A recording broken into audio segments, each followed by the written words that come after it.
Hello everyone, Hindi की class में आप सबका स्वागत है। अपनी पिछली हिंदी की क्लास में हमने सर्वनाम को समझा था कि सर्वनाम क्या होता है और इसका प्रयोग हिंदी व्याकरण में क्यों किया जाता है।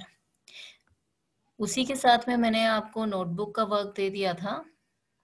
आज हम सर्वनाम पाठ की बुक की एक्सरसाइज करेंगे। क्लियर? तो सर्वनाम हम पहले ही पढ़ चुके हैं कि संज्ञा के स्थान पर प्रयोग किए जाने वाले शब्दों को सर्वनाम कहते हैं और इसका प्रयोग हम इसलिए करते हैं ताकि वाक्य सुनने में अच्छे लगे और सही लगे। क्लियर? कुछ सर्वनाम शब्द यहाँ पाठ में दिए गए थे जो आपको याद करने थे। अब आज हम इसका अभ्यास कार्य करते हैं जो कि पेज नंबर 46 पर है। इसमें सबसे पहला है, नीचे लिखे सर्वनाम शब्दों में से सही शब्द चुनकर वाक्य पूरे करो। आपको वाक्य को पढ़ना है और दिए गए सर्वनाम शब्दों में से सही शब्द को लिखना है। जैसा कि आप देख सकते हैं कि पहले ये करा हुआ है, हमें सदा सच बोलना चाहिए। अगर आप इनमें से कोई दूसरा यहाँ पे सर्वनाम चुनते हैं तो वो यहाँ पे इतना सही नहीं होगा जितना कि ये है। तो जो जिससे वाक्य एकदम सही बने, हमें वो ही सर्वनाम शब्द को चुनना है। तो दूसरा है, कल मैं विद्यालय नहीं जाऊंगा। यहाँ पर मैं सर्वनाम शब्द है जो कि जो भी बोल रहा है उसने अपने लिए प्रयोग में लिया है। तीसरा है, यह पुस्तक उसकी है। चौथा, बाहर कौन खेल रहा है। कौन मीन्स कोई भी व्यक्ति हो सकता है, उसके लिए कौन शब्द प्रयोग में लिया गया है। और पांचवा है, बच्चे मैदान में हैं, वे थोड़ी देर में आएंगे। यहाँ पे एक बच्चे के बारे में बात नहीं हो रही है, बहुत सारे बच्चे हैं, इसलिए वो की जगह वे का प्रयोग हुआ है। सर्वनाम शब्द के आगे सही का चिन्ह लगाओ। अब यहाँ पे बहुत सारे शब्द दिए गए हैं, कुछ संज्ञा है, कुछ दूसरे शब्द है। आपको सिर्फ यहाँ पर जो सर्वनाम शब्द है उन्हीं के आगे सही का चिन्ह लगाना है। तो क्या, उन्होंने, वह, कौन, तुम, आप, उसको, तुमने, ये यहाँ पर सर्वनाम शब्द है। इनके आगे आपको सही का चिन्ह लगाना है। आपको मैं इनको समझने के लिए एक और चीज बता दूं कि सर्वनाम शब्द वो शब्द होते हैं जिनसे हमें पता चल रहा है कि या तो जो भी शब्द हम सर्वनाम की संज्ञा के स्थान पर प्रयोग में ले रहे हैं वो किसी व्यक्ति के लिए है, किसी वस्तु के लिए है, किसी जानवर के लिए या किसी स्थान के लिए। तो ऐसे इन चारों के लिए जो भी शब्द हम यूज में ले रहे हैं उसी को हम सर्वनाम शब्द बोलेंगे। क्लियर? तो यहाँ पे जैसे क्या है कि सपोज मैं अगर एक चीज बोलती हूँ कि मेज पर क्या रखा है, तो वो क्या चीज कोई वस्तु भी हो सकती है। तो वस्तु के लिए अगर इसका प्रयोग हुआ है तो ये इसलिए क्या सर्वनाम है। उसी प्रकार से उन्होंने, उन्होंने किसी व्यक्ति के लिए प्रयोग हो सकता है। वह, कौन, कौन आ रहा है। तो इस तरीके से आपको सर्वनाम शब्द को जानने में कठिनाई नहीं होगी। नेक्स्ट देखते हैं, निम्नलिखित वाक्यों में से सर्वनाम शब्द छांटकर दिए गए स्थान पर लिखो। अब उदाहरण में आप देखो, मैं कल दिल्ली जाऊंगा। तो यहाँ पर सर्वनाम शब्द मैं है जो आपकी बुक में दिया हुआ है। दूसरा है, अजय ने गीत गाया, वह अच्छा गायक है।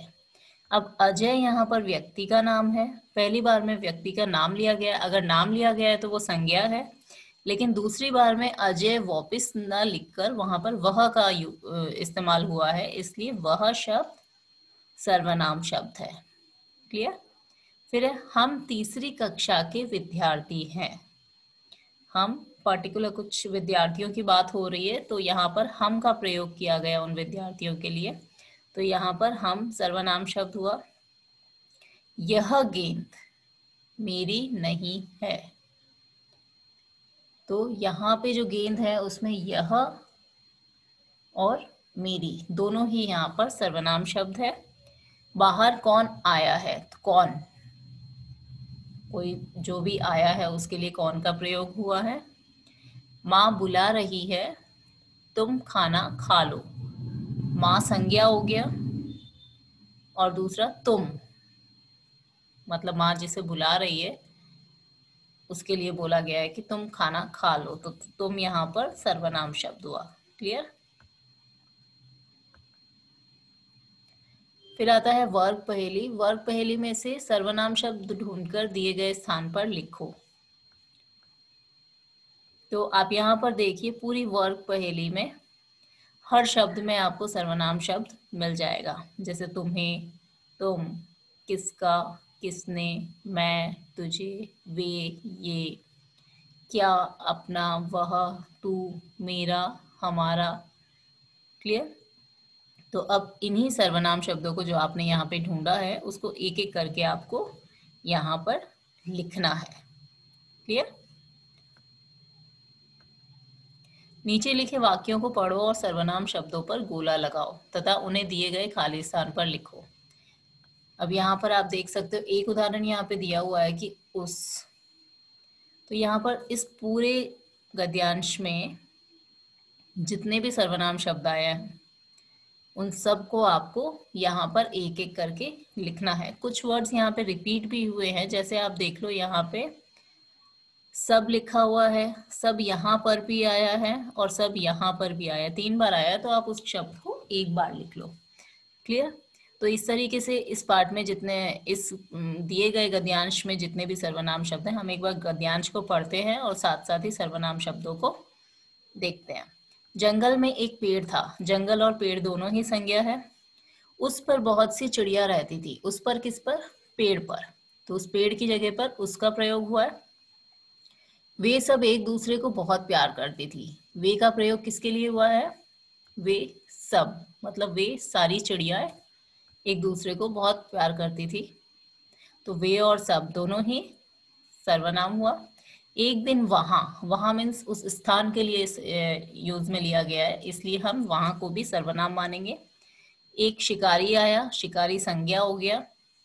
बूढ़ी चिड़िया ने सबको, सबको मीन्स बाकी सारी चिड़ियाओं को कहा तुम सब यहीं चुपचाप बैठी रहना।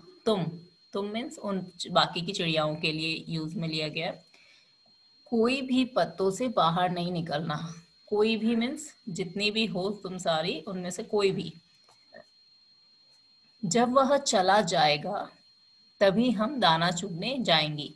वह, हम, दोनों ही सर्वनाम है। सब चिड़िया पत्तों के पीछे छिपी रही।